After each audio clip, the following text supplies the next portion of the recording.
great to see Daniel back. It was great to see his performance in our car straight after the British Grand Prix, and it was a Daniel that we knew and recognised, and that performance was compelling enough to say, okay, first of all, do you want to drive the AlphaTauri for the balance of the season? And he was very much up for that challenge. And I think his interests are getting back into a front running seat, and of course he sees AlphaTauri potentially longer term as a way of doing that. And for us as a team to have options looking forward is no bad thing. Obviously our absolute primary objective is to get Checo firing on all cylinders on a Saturday, which I'm sure he's going to do. But Daniel, I think he's going to be trying to make a claim for 2025 as well. So from our position, it's a great place to be. Okay, so next year, without anything being signed yet, the direction of travel would be he continues with AlphaTauri, which will be renamed then, and a car much closer to a Red Bull in terms of what the parts they're trying to use. So a better car, you'd think. Well, there's a lot of changes going on at AlphaTauri. New management coming in. They're going to change the way things work there. I've got no doubt about that. And I think that at the moment we've loaned Daniel for the rest of the season to AlphaTauri. Let's see what he can do. Yuki's a very quick driver, but I think it'll be good for Yuki as well to have someone of Daniel's experience as well to learn and to bounce off. So it's going to be fascinating to see how that pans out. Okay. In terms of 2025, would it be a factor at all that Daniel has a good friendship with Max? They have good chemistry together. They coexisted well as teammates. He's also got a bit of star quality. Let's face it, people like him. Will Checo get equality of opportunity with him to go for that? No, absolutely. And let's not forget Checo's hugely popular in the team. Let's not forget what he did in 21. His contribution to our constructors championship last year. He's second in the world championship this year.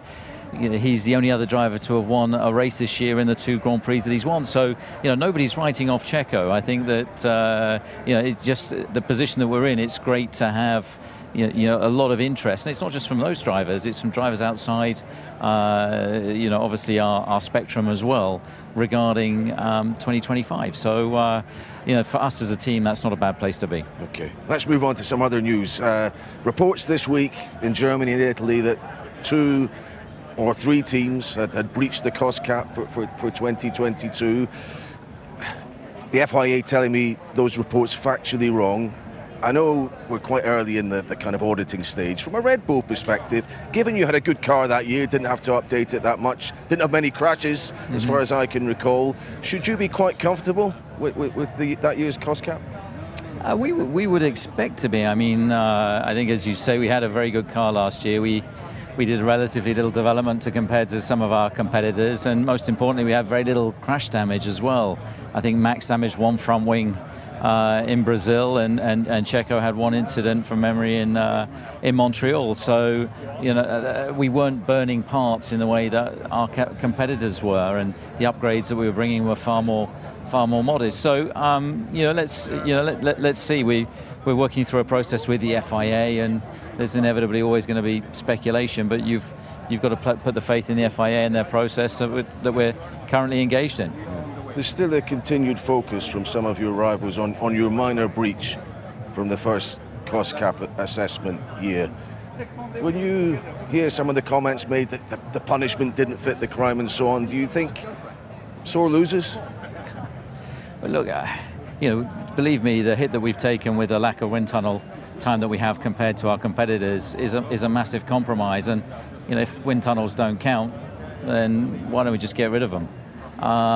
So it's always easy to throw shade when you're not performing. So it's one of the things in Formula One that will always continue to happen. And I'm just incredibly proud of the job that our team's doing with the constraints and the handicap that we have to be performing at the level we have this year, to have achieved 11 straight victories from the last 11 races has been an outstanding achievement. Yeah, well, let's talk about that, because that's the history you stand on the brink of, matching McLaren's achievement in 1988, the MP44.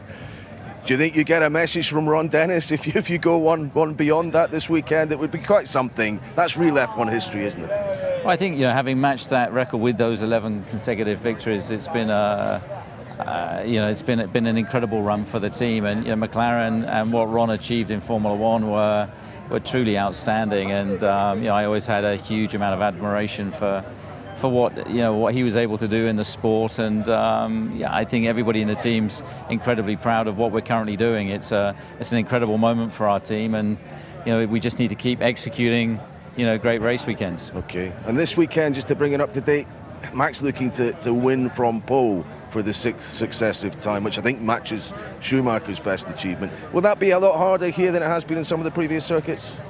They're only getting harder, and every weekend somebody new pops up, and being competitive. I mean, McLaren were very competitive in Silverstone. Will it be competitive again here? Will it be, one of the others? Will it be, Alpine that suddenly step up? We just have no idea. It seems to be moving around a lot at the moment. The one consistent has been our car's performance, and hopefully we can continue that here in Budapest.